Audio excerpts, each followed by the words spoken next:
Hey guys, so I just wanted to say before I started recording that sorry I haven't posted in a month. I graduated, that whole thing. So, kind of gonna get back into it with this little video, and I hope y'all enjoy it. It's about a guy, serial killer named Robert Pickton. I keep wanting to say Stockton, basketball player.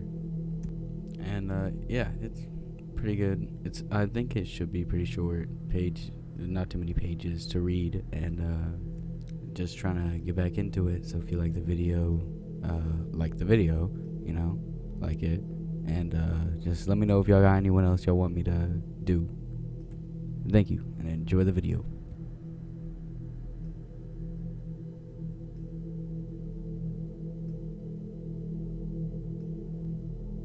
So let's paint the picture for today's episode.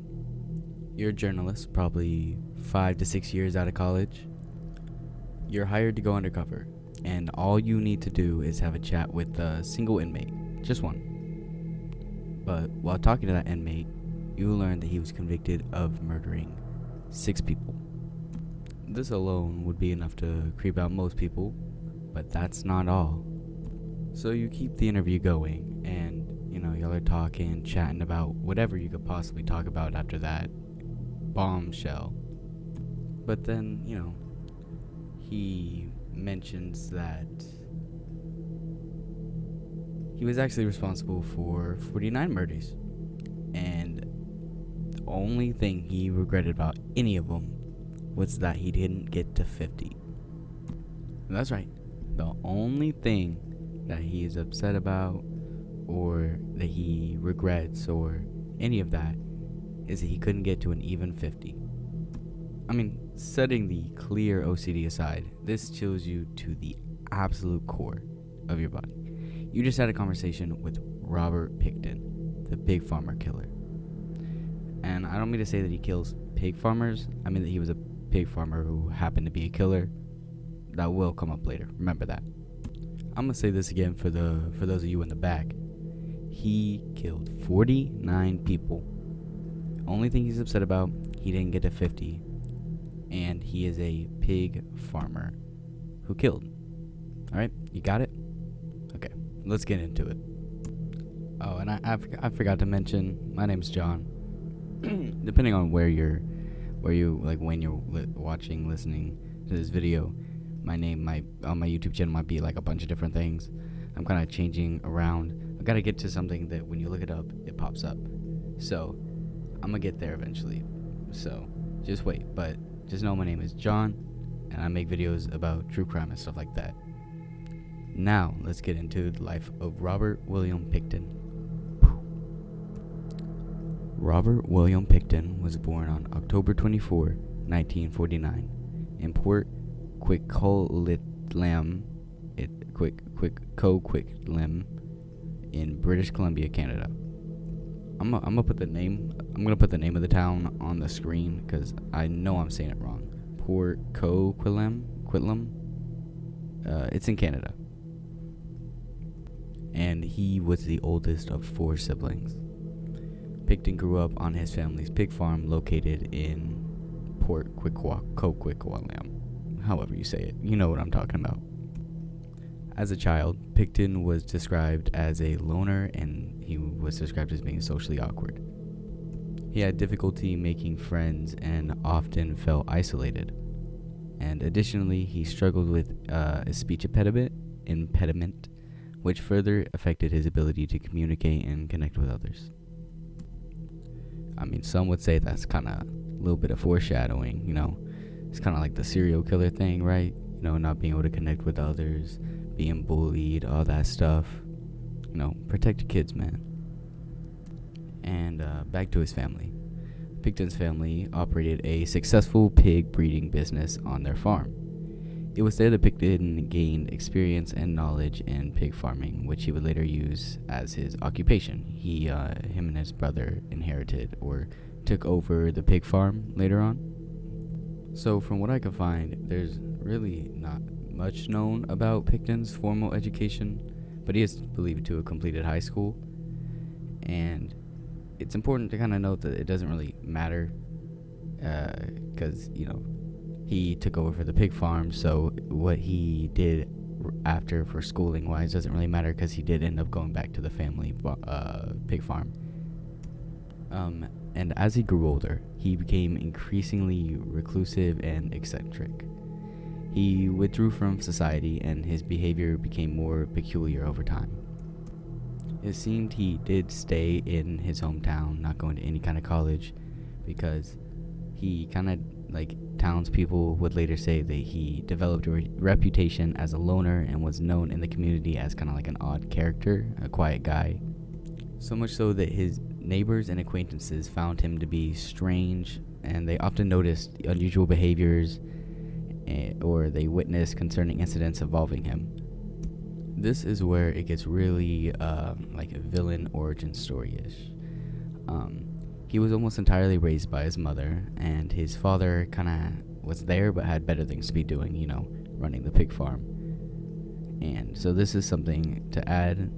I read that somewhere, that his mom was so strict in his upbringing that he and his brother, like, they worked so much that they kind of stank, And his mom didn't want him to take showers, only baths.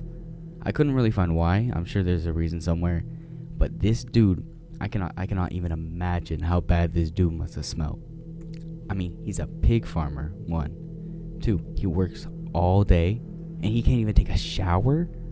He has to, when he wants to get clean, he has to get in a bath and just swim around in his dirty, murky pig water. Nah, that's terrible. This is why this dude was a loner, because he stank.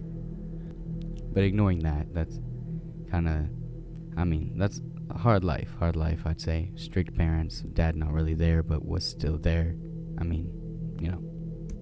Pickton later went on to own the farm where he grew up. Well, he and his brother both technically owned it, but they didn't really take very good care of it or its responsibilities as an actual pig farm. I didn't really find anywhere saying like, oh, their mom died, so they stopped taking care of it. Kind of like an Ed Gein type thing, where when his mom was alive, he took care of the house, but then when she died, it became disgusting and stuff. I couldn't really find anything like that, but it does seem like the mom wasn't there when it started getting not very well taken care of, and it stopped being used as an actual pig farm. Despite it clearly not really being a pig farm anymore, and more so just a farm, it didn't really seem to attract any attention, as they did like little community things and this and that to not really draw attention to the fact that it wasn't really a farm. And due to that, it was a perfect place for him to commit his crimes. So, on to his victims. Pickton's victims were primarily drug addicts and prostitutes. And I think prostitutes is kind of like a no-no word to refer to. Yeah, I know what it is, but I don't know if it's like an offensive word to say or not. If it is, my bad. If it's not my bad. But, sex workers is who I'm talking about. And he would lure these people to his farm with the promise of drugs, money, or just a place to sleep, like shelter, really, to people who are kind of down on their luck. Any of those three is kind of like a big thing for them, so he would kind of prey on the people that are weak and vulnerable. And typically, as we will see later, once he got them on the farm, he would strangle them and dispose of their bodies in various ways. Many of these ways and methods of disposing of the bodies are particularly gruesome. Sometimes he would freeze the feed of the remaining victims to his pigs, and I said earlier it's not really a pig farm, but they were still pigs, right? Or else he couldn't be called the pig farmer killer. But yeah, normally he would freeze them and feed them to the pigs. In fact, when he was caught, some of the remains of the victims were still in a freezer on the property, ready to be fed to the pigs. Allegedly to the pigs. Now, to talk about the victims. And again, these people were sex workers who were usually down on their luck or money, and were just doing stuff to survive, really. So, no shade to them. Just a way to remember some of them. I'm only going to be naming six. No, I'm gonna name 7 of them. Only 6 of the women I'm gonna name were murdered, and 1 was a survivor. This isn't to dishonor them or anything. Yeah, let's get into it. So he was formally officially convicted for only 6 murders, but as mentioned, he admitted to killing 49 people. So naturally, there are many murders that took place in the area or around the time that prosecutors and others have tried to link to him. He was charged with the first-degree murder of 27 women originally, and I'll talk about it later, but this man was kind of, I guess, unless I'm remembering the case wrong, this was the guy who was so liked by the jury that they thought that they just loved him, and they thought there's no way he could have done this and stuff. Even when the evidence was brought up, they wanted to change the case, the 6 that he was convicted, from first-degree murder to second-degree, which takes it from premeditated murder to, I think, not premeditated murder, or murder that you definitely did, but was like self-defense or compassion, or like a crime of passion or something like that. I'm not exactly sure, but it made it a lesser crime. Could still get the death penalty and life in prison, but it was basically like I think it was kind of like a screw you to the people he did kill, because I mean, obviously it was premeditated. He brought them to the place and then killed them and then feed them to his pigs multiple times. Yeah, no, it's stupid if I'm remembering it correctly, but they only got him with 6. He was charged with 27, and one of the women was never named, so it's sometimes confused as 26. But 10 of them, or 20 of them, were stayed in court, which I think is just like suspended or put off until a later time. Sorry, I just kind of I had to go do something. I kind of lost where I was at, but I'm just gonna assume I was talking about how he was originally like there was like 20 that got stayed, which means suspended, or like, you know, like the court suspended the charges for some reason or another. So he was only ever officially convicted for 6 second-degree murders. I would say we'll get more into it later, but we kind of just got into it now, so it will be brought up later. But yeah, there was also women who came later after the fact and admitted to being harassed or this, that, and the other by him. But if they weren't officially put on the thing, I don't feel like it's worth mentioning, because there's just so many things against this guy that if I were to cover every single little accusation he's had against him, video would be 2.5 hours long minimum.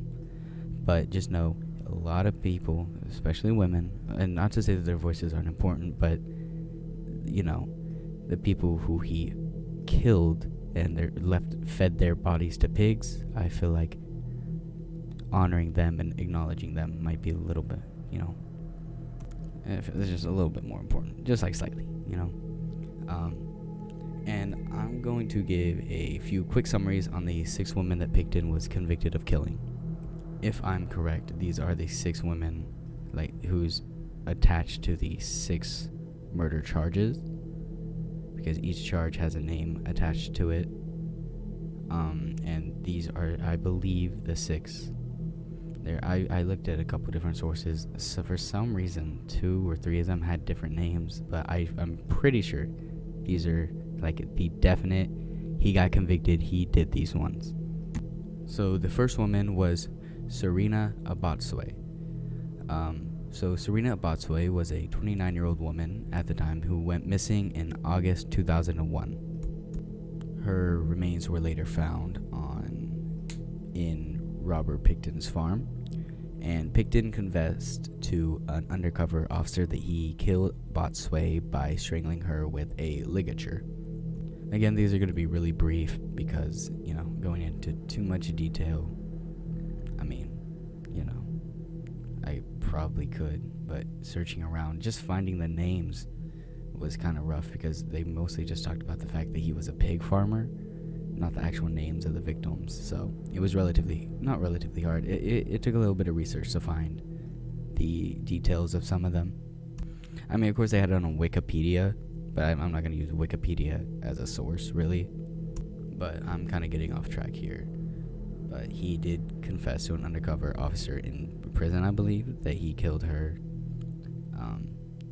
And another woman, the second woman, was named Mona Wilson. Mona Wilson was a 26-year-old woman, that disappeared in November of 2001. Her remains were also discovered on Pickton's farm, and it is believed that Pickton killed Wilson by stabbing her. And her dismembered body parts were found in various locations on the farm.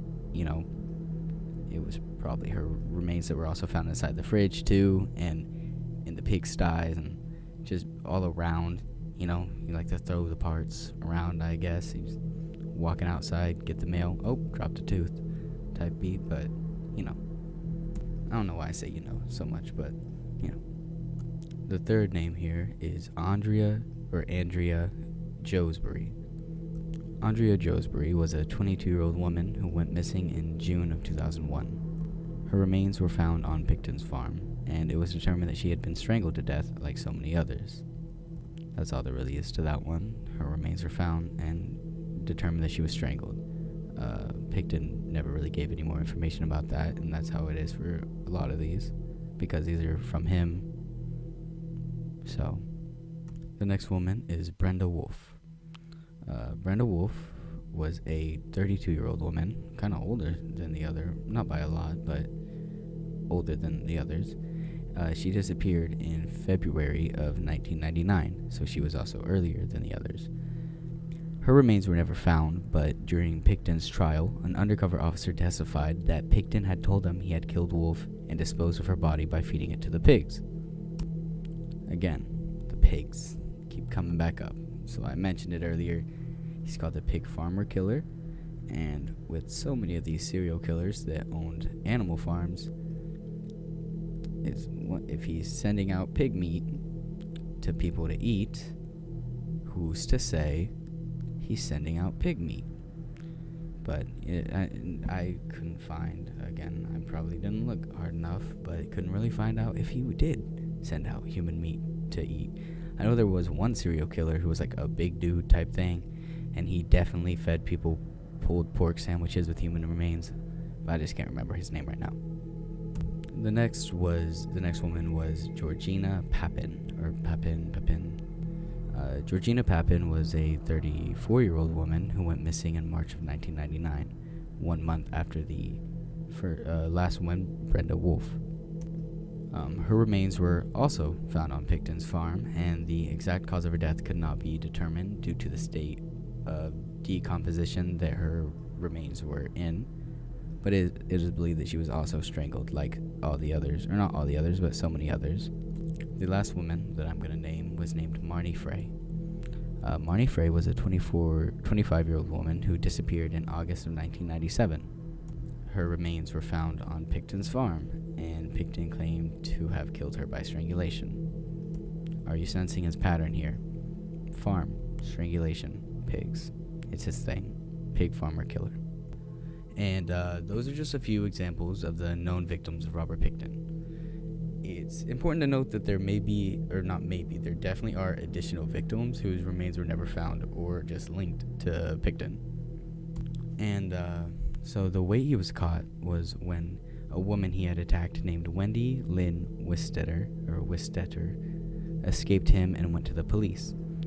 She had managed to, when he was attacking her at his farm, she had managed to get his weapon from him and stab him. When she went to the police, she told about it, and then she went to the ER. I heard that it was the same ER as it, but another thing said that they didn't go to the same ER, but it was a nearby ER. But it said that he went to a hospital, she went to an ER, and they might have been connected. All hospitals have ERs, but he went to the hospital for his wound, and she went for hers, and they just like saw each other, I guess, or the staff put it together, or she named him, or basically he got arrested while he was there seeking medical treatment for the stab wound that she gave him. So during the trial, the prosecution presented a large amount of disturbing evidence, including detailed descriptions of how Pickton carried out the murders. They also presented graphic photos of dismembered body parts that were found on his farm. Pickton was ultimately convicted of only 6 counts of second-degree murder out of the 27 brought against him. In 2007, he was sentenced to life in prison without the possibility of parole for 25 years. And to add to this, the charges were originally first degree, but the jury liked him so much that they had them changed to second degree, like I mentioned earlier. They thought he was pretty cool, so, and even they were showed the graphic photos, and they were like, oh, he couldn't have done this on purpose, you know? Must have been self-defense or something. I mean, look into it yourself if they're just to fully understand what happened, but yeah, they loved him. They liked him. They had them change the case things. I'm probably gonna get corrected in my comments by someone who's an expert on the case, like I have been on 2 of my videos, and like I appreciate it, right? Like I really appreciate y'all correcting me and telling me, and yeah, keep doing that. I like it when I'm told that I'm wrong because it makes me want to do more research. It's great. Yeah, that is a very summarized version of the story of Robert Pickton. If I wanted to go into every single detail of the trial, again, video 2 hours long. If I wanted to go into the name of every woman who brought anything up against him, 4 hours long. There's a lot of information in this case, but this is all the information that is vital to understanding how big of a monster this guy was, and to understanding what he did, how he did it, and, you know, just about him, to learn about him a little bit. I encourage you to go do your own research if you're interested in the case. There's plenty of good sources online you can find. But yeah, he absolute weirdo, nerd, terrible person. And yeah, he is still alive in jail from what I could tell. And he was born in 1949, so dude is old, so I thought he would have died, but from what I can tell, yeah, no, he's serving life imprisonment with the possibility of parole after 25 years, and he was convicted in 2007, so 18 years ago, right? So he's got like 7 more years till he can have parole. Do not let that man out. I repeat, do not let that man out.